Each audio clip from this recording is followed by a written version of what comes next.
Hello, fellow audio nerds. I'm Steph, and this is MajorHiFi. You know what? I am a lucky kid, because this week I got a chance to spend some quality time with the Noble Audio Con. Now, as the name suggests, and as Noble Audio says, these earphones are the king of kings, so do they live up to their name? Well, let's go back in time. I'll share with you my first impressions, and then I will meet you right back here for my overall thoughts. All right, here we go. Hey everybody, welcome to my place. So today I've got with me the Noble Audio Con. Blessed to have the opportunity to listen to it today, so let's see what's inside the box here. Now, I do want to preface this by saying that this is a demo unit, so I'm not exactly sure if anything extra will come in the box when you order them, but this is just what I have in front of me here. First things first, you'll notice this really cute Pelican case. Really super sturdy hard shell case. There is a carabiner that comes with it, and additionally there's a drawstring pouch for kind of protecting the earphones and, you know, carrying them around as well. There's also some ear tips here. We've got a number of silicone tips, there's some foam tips, and then a little cleaning tool in there as well. And then of course there are the earphones. Now these earphones come with a different sort of cable than usual, and it's really good looking, but I'm excited to get into these. Look how gorgeous the finish is on those earphones. Alright, so let's take a closer look at these earphones. So you'll notice right off the bat that the faceplate here has this really pretty swirly kind of look to it. Now those swirls you might think are paint or something, but actually it's made of metal, and it's done through this Japanese metalworking procedure called, what's it called? I'm gonna definitely mispronounce it. Mokume Gain? Anyway, but it basically kind of swirls this metal together. The actual driver housings are made from stereolithography. I think I'm saying that correctly. Sort of procedure, and it basically takes UV rays, a UV laser kind of melts this resin and it hardens into plastic.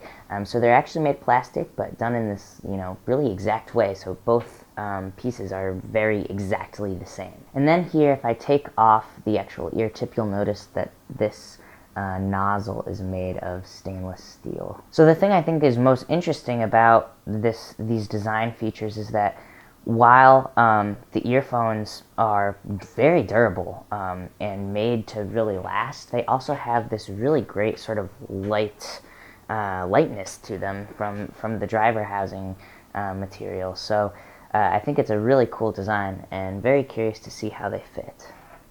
So actually the fit is quite good, although I do feel these silicone tips slipping from my ear canal a little bit, so I'm going to actually throw on the foam tips and see if that helps at all.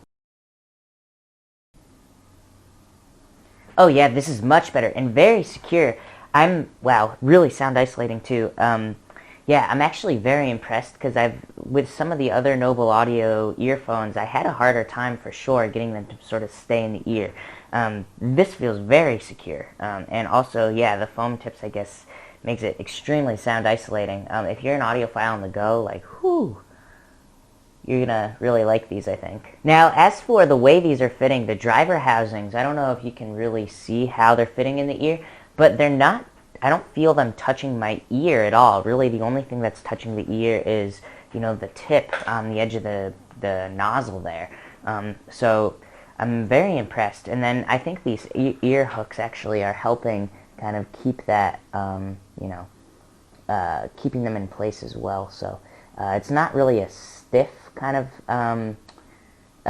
hook, but rather it kind of goes back to its original shape. But yeah, it's really well done. Now, as for the cable, y'all know that I really do enjoy giving you all the details of you know, on the tech side, or like the build of things like this.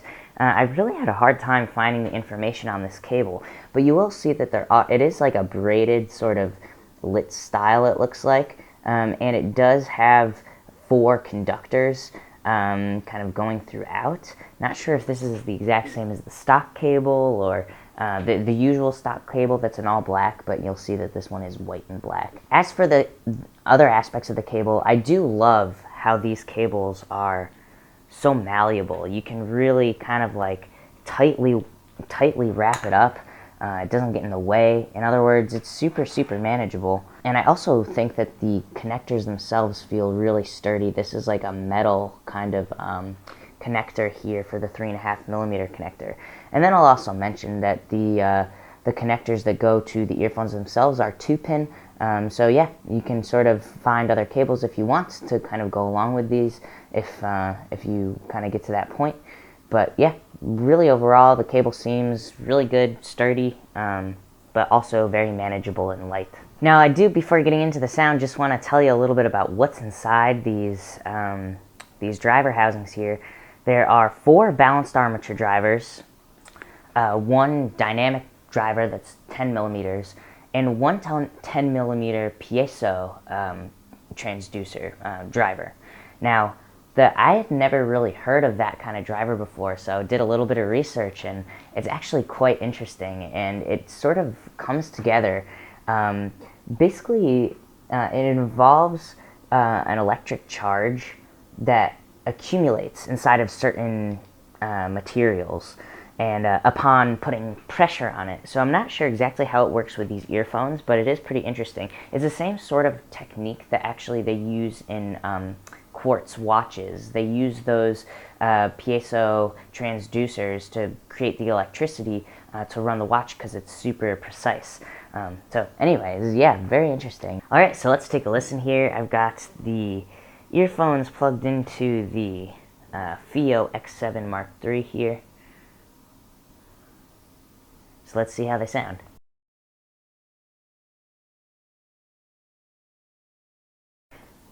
Beautiful. I was just listening to the song Normal by Conor Oberst and the Mystic Valley Band, and yeah, the kick drum in this song really feels very accurate pitch-wise. Like, the pitch of it feels very specific. And additionally, it does move a little bit of extra air. Like, it's not really different in the mix level-wise, but just it has a really nice kind of tonality to it that makes it feel big and is effective for the groove of the song. Yeah, there's kind of a sense of realism to it that kind of brings it to life in a way.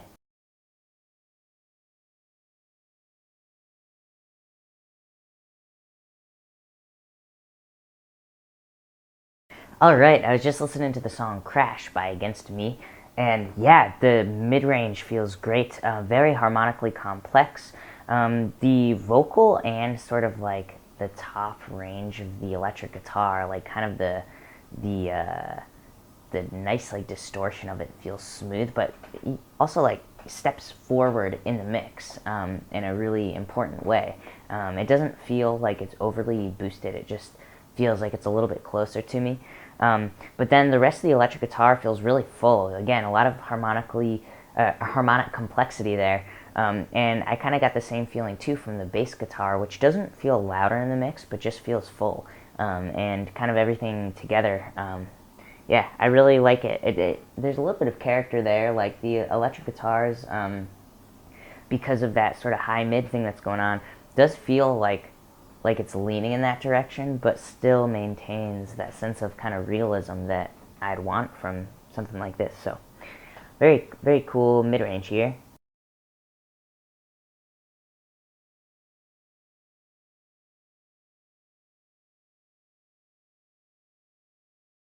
Yeah, I was just listening to the song Miles Runs the Voodoo Down by Miles Davis, and the high frequencies have a great sense of spaciousness. Like, for example, the cymbals really felt like still really full, but like had this sense of spaciousness from the horns, more so than they usually do. I could really hear the nice kind of texture and the snare rolls and the drums, and the cymbals all had their unique kind of characters and harmonic complexity, overtones, and all of that kind of thing, which I thought was really well done. There was a little bit less of a sense of like snappiness to it, but rather like the sustain of things felt super long and full, very audible, and I still actually even got that sense from some reverbs and that kind of thing in this recording as well. There's really like a nice sense of sizzle to the cymbals in particular, but even more so than that, there's really a nice sense of, there's like this airy quality to the mix as a whole, which feels really gorgeous. It's very aesthetically pleasing, and I like it.